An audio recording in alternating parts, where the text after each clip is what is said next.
इसलिए ये नफरत का व्यापार करते हैं और नफरत के व्यापार पर ये सत्ता प्राप्त करना चाहते हैं। बांग्लादेशी हमारे हिंदुस्तान में अगर है तो वो भारतीय जनता पार्टी की नाकामयाबी है। हिंदुस्तान के मुसलमानों को पाकिस्तान भेजने की बात है तो मैं कहना चाहता हूँ आपके माध्यम से भारतीय जनता पार्टी और इनके गुंडों, वो मुसलमान हमारे हिंदुस्तान में रह गया जिन हिंदुस्तान की आबो हवा, हिंदुस्तान की मिट्टी, हिंदुस्तान की खूबसूरती से मोहब्बत था, जो हिंदुस्तान की इबादत करना जानता था, जिसे हमसे लगाव था, हमारे पूर्वजों से लगाव था, और उस मुसलमान को पाकिस्तान भेजने की औकात भारतीय जनता पार्टी क्या पूरे हिंदुस्तान में जितने भी इनके गुंडे हैं, जितने भी इनकी संगठनें हैं, किसी की औकात नहीं है कि मुसलमान को। वो हिंदुस्तान हमारा है और वही हिंदुस्तान रहेगा।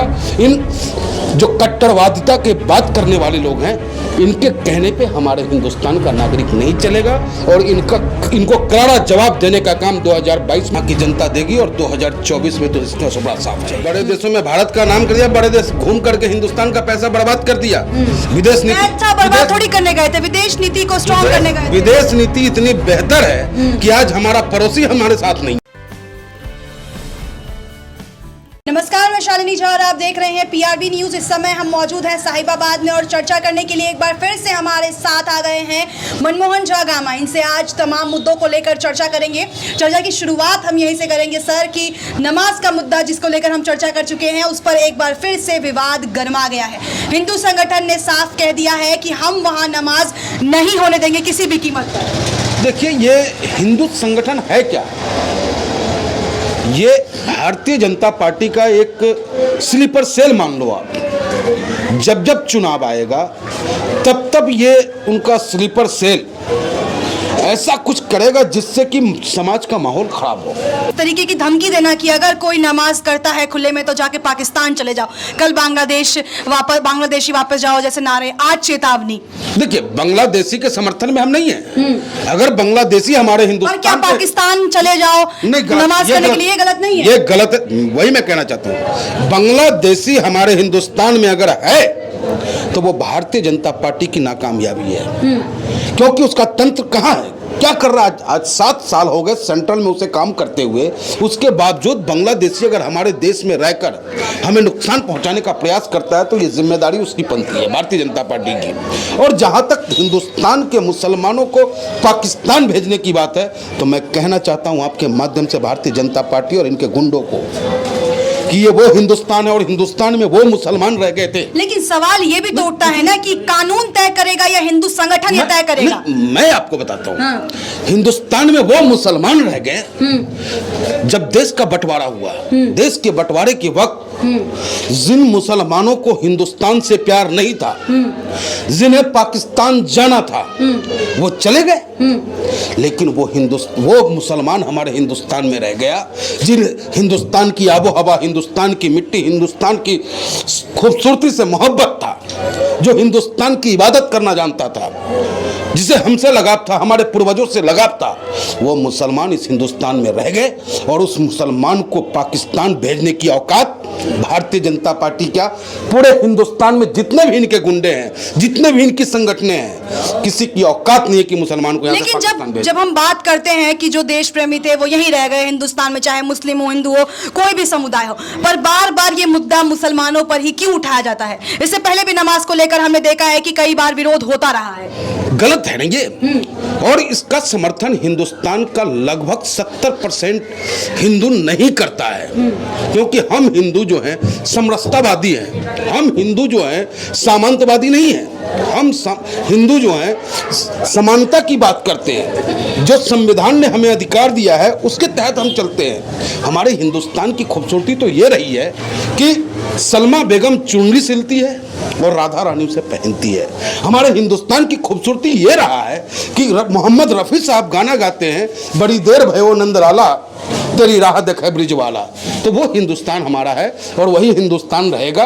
इन जो कट्टरवादिता के बात करने वाले लोग हैं, इनके कहने पे हमारे हिंदुस्तान का नागरिक नहीं चलेगा और इनको करारा जवाब देने का काम 2022 में उत्तर प्रदेश की भारतीय जनता पार्टी की जो कुकृत्य रही है उसको पलटकर यहाँ की जनता देगी और 2024 में तो इसका बड़ा साफ है।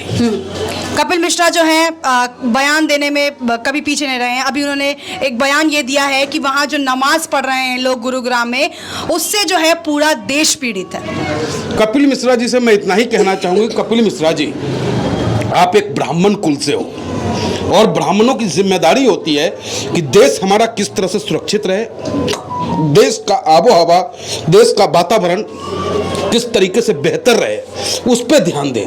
लेकिन आप कहीं ना कहीं ब्राह्मणों को भी कलंकित करने का काम कर रहे हैं, इसलिए आप इस तरीके का बयान न दें। और मैं नहीं चाहता कि आपके खिलाफ हम समाजवादी भी सड़कों पे न उतर जाए कहीं।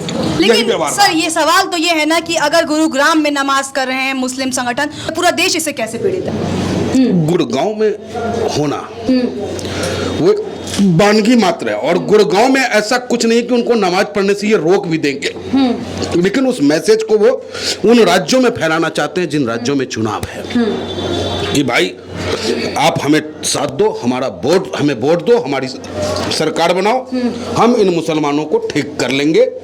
ये कोई चाइना नहीं है कि आप उसे नमाज नहीं पढ़ने दोगे। हमारे हिंदुस्तान में सबको अपने मजहब, अपने धर्म को मनाने की आज़ादी है और ऐसा करने से रोकने वाला जो होगा वो देशद्रोही होगा, न कि देशभक्त होगा। अभी एक सर्वे जारी किया गया है जिसमें नरेंद्र मोदी दुनिया के सबसे लोकप्रिय नेता बताए गए हैं और उन्होंने इसके साथ जो बाइडेन को भी पीछे कर दिया। देखिए लोकप्रियता किस चीज की लोकप्रियता?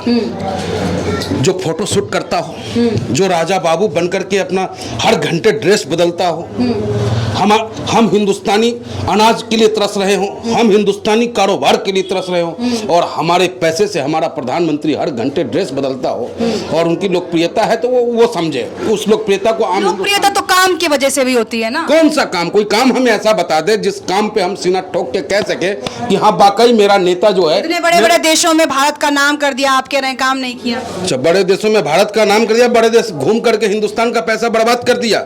विदेश नीति बर्बाद थोड़ी करने गए थे, विदेश नीति को स्ट्रॉन्ग करने गए थे। विदेश नीति इतनी बेहतर है कि आज हमारा पड़ोसी हमारे साथ नहीं है, इसको विदेश नीति कहते हैं। जो व्यक्ति अपने पड़ोसी को खुश न रख सके, जो व्यक्ति अपने सामने वाले का ध्यान न रख सके, वो कैसे अच्छा आदमी हो सकता है? इनका अपना किया हुआ कर्म आज हम हिंदुस्तानियों पे भारी पड़ रहा है, क्योंकि गांव घर में कहा जाता है कि जब कोई नई दुल्हन आती है ना घर में तो उसके पांव पावड़े देखे जाते हैं, उसके लक्षण देखे जाते हैं। और जब से ये आए हैं तब से हम हिंदुस्तानी परेशान है। चाहे इनका जो भी निर्णय रहा हो उससे आम जनता को असर पड़ा है, चाहे वो नोटबंदी रहा हो, जीएसटी रहा हो, या अचानक जो है कहते हैं कि लॉकडाउन, फिर कहते हैं थाली बजाओ, दिया जलाओ।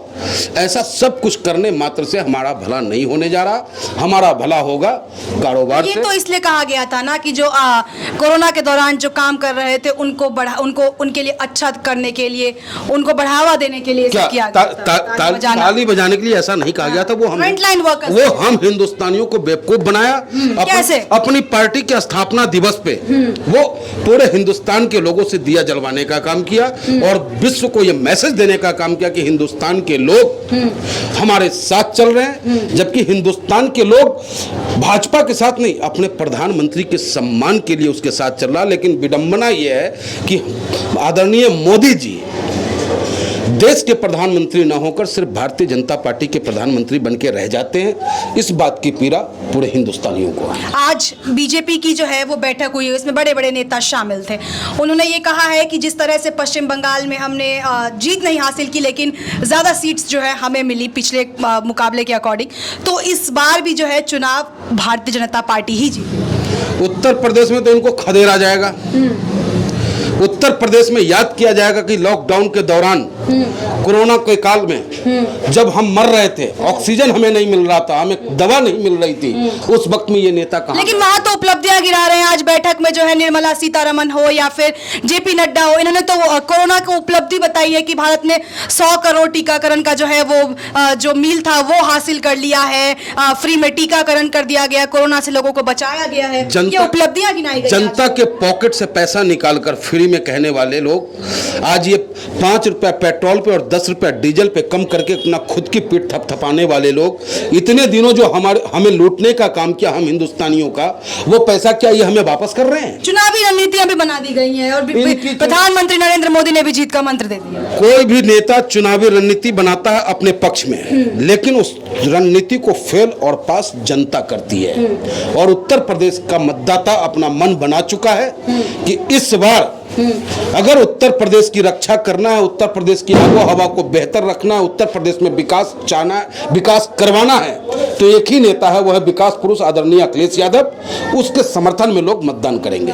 तो ये थे हमारे साथ मनमोहन झा गामा, जिन्होंने ये कह दिया है कि मंत्र जो है वो जनता डिसाइड करेगी, कि जनता के हाथ में ये फैसला है कि वो किसे जिताती है। लेकिन इस बार इन्होंने ये भी साफ कर दिया है कि अखिलेश की सरकार जो है वो उत्तर प्रदेश में बनने वाली है। अब सरकार किसकी बनती है ये तो चुनावी नतीजे ही बताएंगे। बने रहिए PRB न्यूज़ के साथ। धन्यवाद।